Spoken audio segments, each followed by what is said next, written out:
All right, very important disclaimer before I move ahead with this video. I'm not Nepali. I've not visited Nepal. And whatever information that I'm going to share with you in this video is not just taken from news links or news media. It is also taken from people who are in Nepal or people who are Nepali and who have sent me news links or information or videos, even videos from Nepal. Okay, now unfortunately I cannot show those videos because some of them were pretty disturbing, very graphic, and if I show it on my video on my channel, the video will get demonetized. All right, so I want to say thank you for trusting me and sending me all this, and as I always tell you, I'll keep your identity anonymous. Okay, that is one. The second thing is, if you actually notice, let me show you the date and time. The date, one second, let me show you. Today is September 10th, 2025. The time right now is 6:32 in the morning. Okay, 6:32 in the morning, as you can see. Um, I Even though I got the information I think 24 hours ago, I took my time to not only gather the information, I also went through, I think, around 9 or 10 websites. I compiled the information, and there was a lot of note taking. Actually, I got up today at around 4 o'clock, and I've been constantly moving the information front and back to put it in a presentable manner. Okay. Now, if you're Nepali, please tell me where I'm wrong or tell me where I'm right.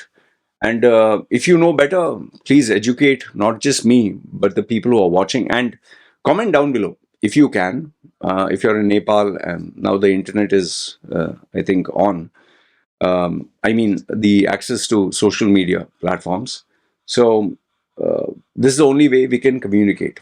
All right. Having said that, let's start. Now, I've presented this information in a manner that if you did not know anything about Nepal, you'll understand. So this is what the people from Nepal, who are my subscribers, told me. It seems that this incident is not just about social media. Okay, it has been building up for years and years. The people of Nepal, all the Nepalis, they are very angry, very frustrated with Nepal and the government. And the main reason is there is hardly any jobs, there is hardly any opportunities, unemployment is high, corruption is exceptionally high, and nobody can do anything. In fact, one of them even told me it is more like having the mafia. This is how he put it. The mafia is running the government. Okay, you can't touch them, you can't say anything. And if you fall into the bad books of anyone, they can literally destroy your life. Okay, no questions can be asked. The rich are exceptionally rich, and they'll continue being rich. Their children will be studying in all foreign schools, and they will have a great life. And then immediately it comes down to the middle class and poor, and for them there is no hope. And the only hope that they have is to get out of Nepal and to start their lives. Okay. The most irritating problem that they have is corruption, scandal. The scandals in the corruption, even if a minister or even if someone in the political party is caught with evidence, nothing can be done. The economy is very, very slow. And here, two, three Nepalis, they kind of say different information. They are taking money from US. Some people are saying they're taking money from other countries, and you close your eyes and you just allow things to happen. Okay. The second point that was given to me is the kids of the ministers and the rich people, they call themselves Nepo kids. They have a hashtag Nepo kids. Okay. All these young people are very angry at the lack of jobs and opportunities. Many of them know English. Many of them have studied very hard, but there's absolutely zero recognition and zero avenues for them to encash on this. And even if they do get jobs, it seems the salaries are very, very poor. Okay. And there is no support from the government at all. If they want to go abroad, or if they want to study, or if they get into trouble, unfairly abroad. There's hardly any support. The only case in point is that the rape incident that took place in India, the ministers stood up for that girl, but now nobody knows what is happening. It happened in India, that Nepali girl. Now, there are a lot of, and why people are even more angry is these Nepo kids, kids of these rich people, they keep using social media to show off. I saw some of the videos. I can't share it. Okay, I was given some of them. They they show expensive clothes, designer bags. It's if I didn't know who they are, I would assume that they are, South Koreans showing off with their cars, showing off with vacations, and some of them are really doing very well. I was like, oh wow, and they look very attractive. Means they obviously take care of their skin and like five-star hotels and all that. It's just unfortunate I cannot show you because these are private accounts, and you don't want them to fall into any trouble. So while they are showing off luxurious living, the for every one Nepo kid, it seems there are 100,000 people, youngsters, who are suffering. So of course your blood will boil. And another issue that triggered all this problem was in early 2025, the Nepali government passed a law which was to help the rich get richer through real estate deals. So now, instead of helping the public, the politicians were getting bribes, the rich people were getting richer, and you could keep buying more property, and the property prices were shooting up, and things were very unfair. Okay.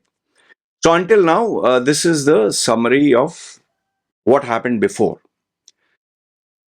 Where the actual problem started is September 2025. Okay, this is where everything went completely chaotic.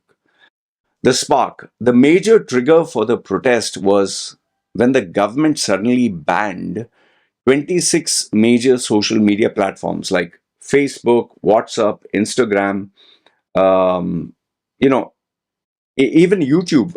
Okay. Now, the government claimed that they were doing this to stop the fake news, but the critics, the youths, especially the youth, said, no, you are curtailing our freedom of expression, freedom of speech.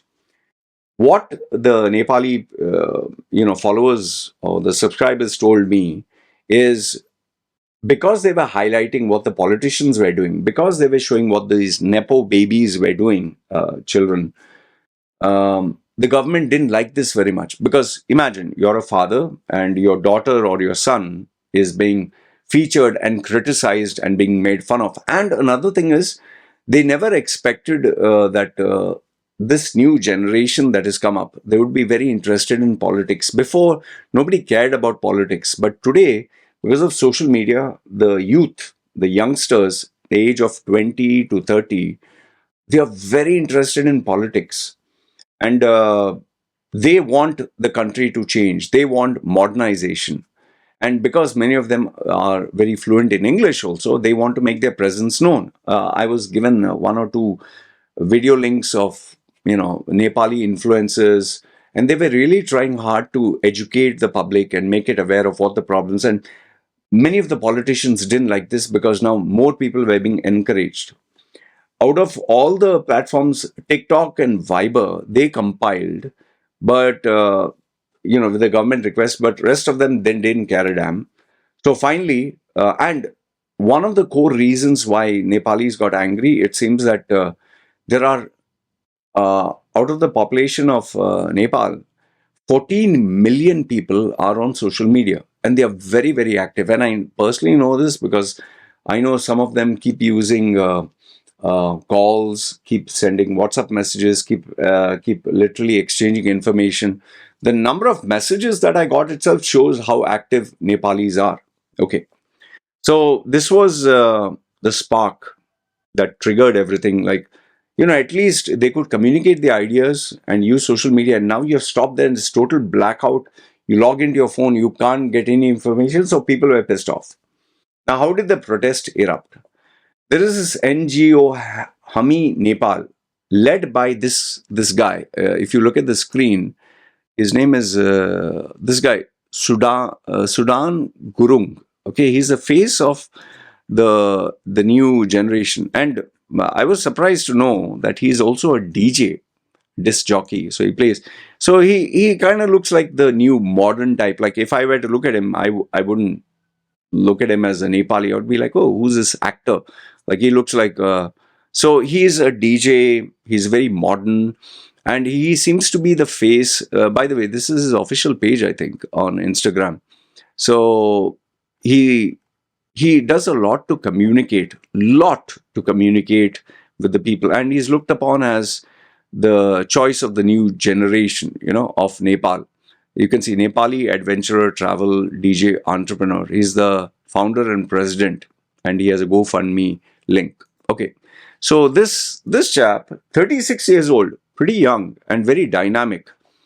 So he mobilized the youth via Discord and TikTok, and made posters distancing himself from the typical political parties. And he wanted people to take action. So he's like the youth, he's like the new blood. Now, I don't know much about him, okay, apart from the fact that the youth are supporting him.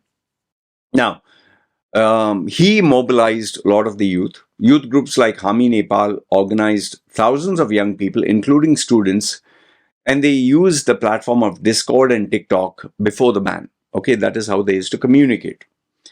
Now, the important point, remember, I showed you the date, no? Today is 10th September. So, but September 8th is where all hell broke loose. What had happened? On September 8th, thousands of protesters, they gathered peacefully in Kathmandu, okay, marching to the capital. And to make it clear that these guys had come peacefully, so what they had arranged was water bottles, books symbolizing non-violence, and the protesters even raised, I had got videos of this and photographs, they raised their empty hands to signal, we are here for peace, we are peaceful, we are not having any violence, we are not going to fight, we just want to expose our thoughts, and we would like a dialogue with the government, okay, or awareness at least.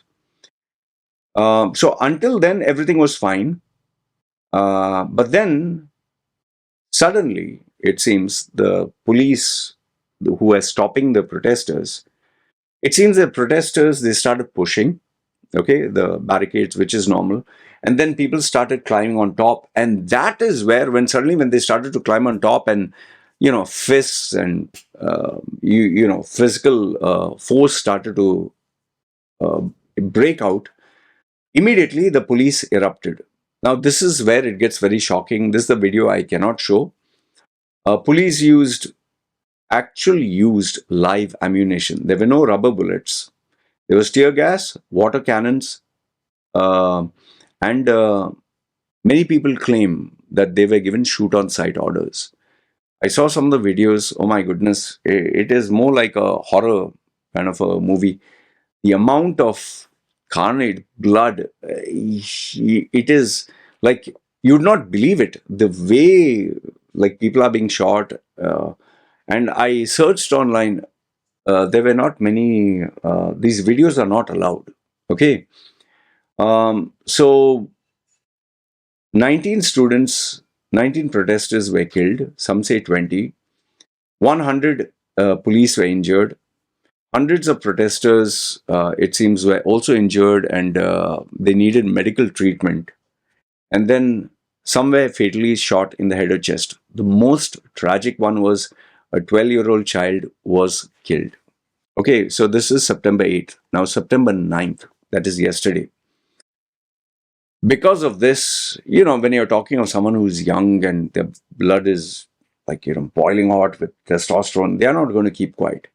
The protesters, they just lost it. They set fire to the parliament building. They went to political party offices' house. They set that on fire. They included ex-Prime Minister Sher Bahadur Deuba. Okay, I will show you right now on screen. How does that guy look? No, that's not the guy. One second. Okay, here it is. Control V. So he's a Nepali politician and former minister of Nepal. He has been the president of Nepali Congress. So it seems they even set his house on fire. Okay. Um, Three people were killed, raising the death toll to 22nd. That's on 9th. 200 were injured, including protesters and police. By evening, Home Minister Ramesh Leekak. Okay, I will show you how does he look over here. So sorry, 1 minute. Let me give you a copy of this. Have a look here. Control V. Okay, Home Minister Leekak. How does he look?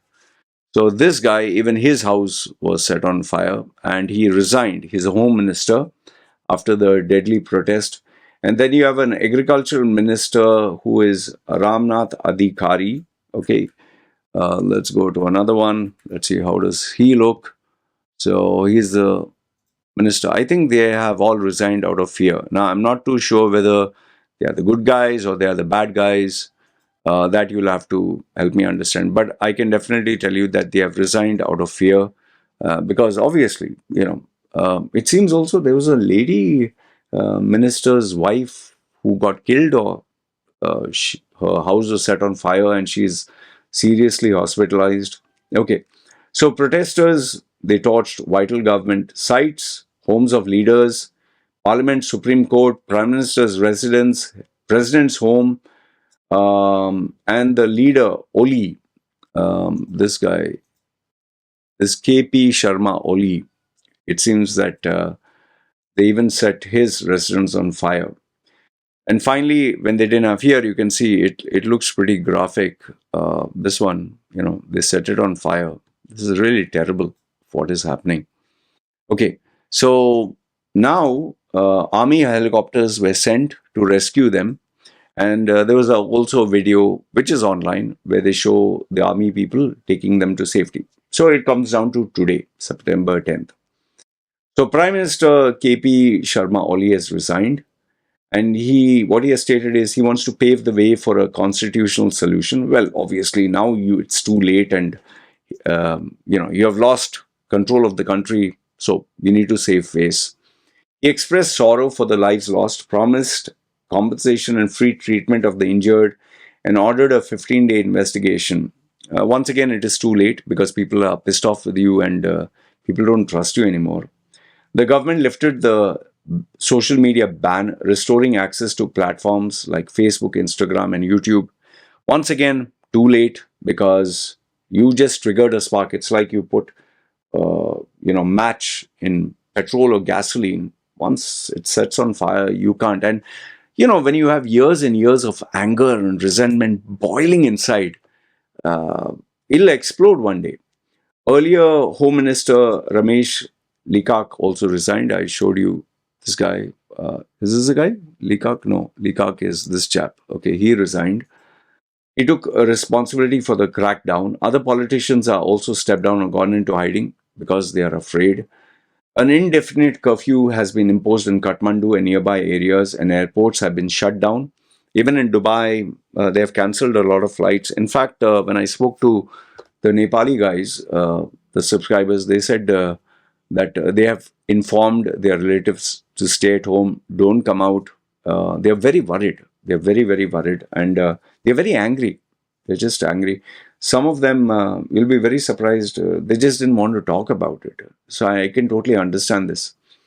Then flights have been diverted to India. So now the question is, what is next?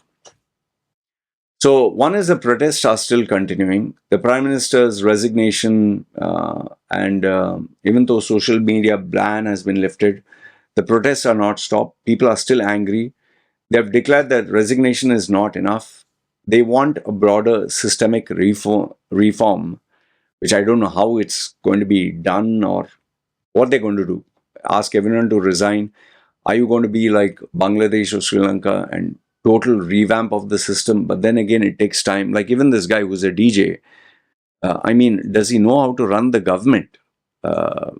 it's very easy to be a protester. It's very easy to keep pointing out at flaws. But running a country is like running a company. It's so complicated. You need to have experts in agriculture, tourism, education, export import. There's so many things. Like, so how do you build a team? The Generation Z revolution, which has been led, has been focused on ending corruption, demanding transparency, fixing the government. All this is good. But like they say, okay, we tie the bell on the cat so you know when the cat is coming. But who's going to do it? There's no future. Future is pretty uncertain. They do not know who is going to take over. The coming days are pretty critical for Nepal's future. The movement insists they are not going to stop now. The army chief and president has called for a dialogue. Who is the president? Wait, who is the president of what is it? Nepal? What is his name? Ram Chandra Paudel. Not heard much about him. I don't know if he's active or. Oh, he has also resigned. Oh, 11 hours ago. Okay. So this guy's also resigned. So everyone's resigned? If everyone's resigned, then who's running the country, man? Okay. The UN and rights group have demanded an impartial investigation. Then Balendra Balen Shah, a 35-year-old rapper. Okay, is this the same guy or is this someone different? So he is the mayor of Kathmandu. He's a rapper. Well, it's pretty strange. They have a DJ guy, they have a rapper. So what does Wikipedia say about him? He is a Nepali politician rapper who is currently serving as the 15th mayor. Okay. He's from a Buddhist family. All right. Part of the Nepali hip hop industry. Oh, pretty cool. Okay. He's a little modern. He has a earring also. Okay. So he has emerged as a beacon of Generation Z leadership. Well, it's good. At least there is some leader. But the question is, does he know how to run the country? Because that itself is a major question. And I hope he doesn't do anything that destroys the trust of the people. Now, this marks the Nepal's worst crackdown since 2006 in an uprising that ended the monarchy. I think I have that guy. Is former king of Nepal. So he was a Gayendra Shah. Yeah. So he was the king apparently, and I don't know. Is he alive? Okay. So it ended his monarchy. Now it is dominated by the youth. So now the question is, how are they going to run the country? Okay. So these are the key questions which I think have to be answered. Will there be a transitional government? Who's going to form the government? Who's going to be part of the government? Who will take charge predominantly as a main leader? How long will it take for stability to come back? And the damage that has been done, all this, setting things on fire and destroying the parliament, the Supreme Court, how do you balance all this out? Even if people go back home, so now who takes over and how is it going to happen?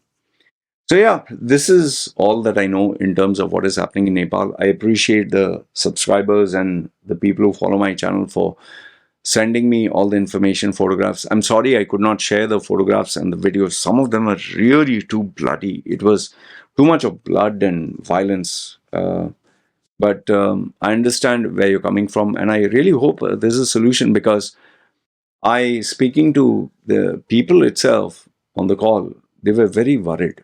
They're very worried for themselves, their family, and their country, And when a country is not stable, I mean, what do you do? Where do you go? How do you earn money? You have to survive, right? Okay. So keep me updated. If anything I've said wrong, I apologize. Just correct me in the comments.